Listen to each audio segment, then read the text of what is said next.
We are giving the pro card. SKBFA ಒಂದೇ federation pro card ಕೊಡೋದು ನಮ್ಮ state ಅಲ್ಲಿ. ಪ್ರೋ ಕಾರ್ಡ್ ಏನೇನಪ್ಪ ಯೂಸ್ ಅಂದ್ರೆ, ಪ್ರೋ ಕಾರ್ಡ್ ತಗೊಂಡಿರೋ ಅಥ್ಲೀಟ್ಗೆ ನೆಕ್ಸ್ಟ್ ಬರೋ ಯಾವುದೇ ಕಾಂಪಿಟೇಷನ್ 1 ಇಯರ್ ಅಲ್ಲಿ, ನೆಕ್ಸ್ಟ್ 365 ಡೇಸ್ ಅಲ್ಲಿ ಯಾವುದೇ ಕಾಂಪಿಟೇಷನ್ SKBFA ಇಂದ ಆದ್ರೆ ಅವ್ರಿಗೆ ರಿಜಿಸ್ಟ್ರೇಷನ್ ಫೀಸ್ ಫ್ರೀ ಇರುತ್ತೆ. ಹಾಗೆ ಪ್ರೋ ಕಾರ್ಡ್ ವಿನ್ ಆದವ್ರಿಗೆ ಪ್ರೋ ಶೋಸ್ ನಾವು ಕಂಡಕ್ಟ್ ಮಾಡಿದಾಗ ಪ್ರೋ ಅಥ್ಲೀಟ್ಸ್ಗೆ ಅಂತಾನೆ ಸಪರೇಟ್ ಕ್ಯಾಟಗರಿ ಮಾಡಿರ್ತೀವಿ. ಅವಾಗ ಯೂಜ್ ಕ್ಯಾಶ್ ಪ್ರೈಸ್ ಮನಿ ಇರ್ತದೆ, ಹಾಗೆ ಅವರಿಗೆ ತುಂಬಾ ಬೆನಿಫಿಟ್ಸ್ ಇರುತ್ತೆ. SKBFA ಪ್ರೋ ಕಾರ್ಡ್ ನಾಳೆ ಎಲ್ಲ 3 ಕ್ಯಾಟಗರಿಗೆ, ಬಾಡಿ ಬಿಲ್ಡಿಂಗ್, ಮೆನ್ಸ್ ಫಿಸಿಕ್ ಹಾಗೆ ಕ್ಲಾಸಿಕ್ ಫಿಸಿಕ್ ಸಿಗುತ್ತೆ. ನಾಳೆ ಮಿಸ್ ಮಾಡ್ಕೊಳ್ಳೋರು ಪ್ರೋ ಕಾರ್ಡ್ ನ you will become SKBFA pro athlete ಅಂತ ನೀವು ನಿಮ್ಮ ಪ್ರೊಫೈಲ್ ಅಲ್ಲಿ ಮೆನ್ಷನ್ ಮಾಡ್ಕೋಬಹುದು.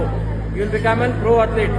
You are not just title winners ಯಾರಾಗ್ತೀರಾ ನಾಳೆ ಅವ್ರಿಗೆ 3 ಪ್ರೋ ಕಾರ್ಡ್ ಕೊಡ್ತೀವಿ. ಆ ಪ್ರೋ ಕಾರ್ಡ್ ಅಲ್ಲಿ ನಿಮ್ಮ ಇನ್ಸ್ಟಾಗ್ರಾಮ್ ಪ್ರೊಫೈಲ್ ನೇಮ್ ನ you are for example XYZ pro athlete ಅಂತ, SKBFA ಪ್ರೋ ಅಥ್ಲೀಟ್ ಅಂತ ಮೆನ್ಷನ್ ಮಾಡ್ಕೋಬಹುದು. ನಾಳೆ ಯಾರು ವಿನ್ ಆಗ್ತಾರೆ ನೋಡೋಣ, ವೇಟ್ ಮಾಡ್ತಾ ಇರ್ತೀವಿ ನಿಮ್ಗೋಸ್ಕರ. Thank you all.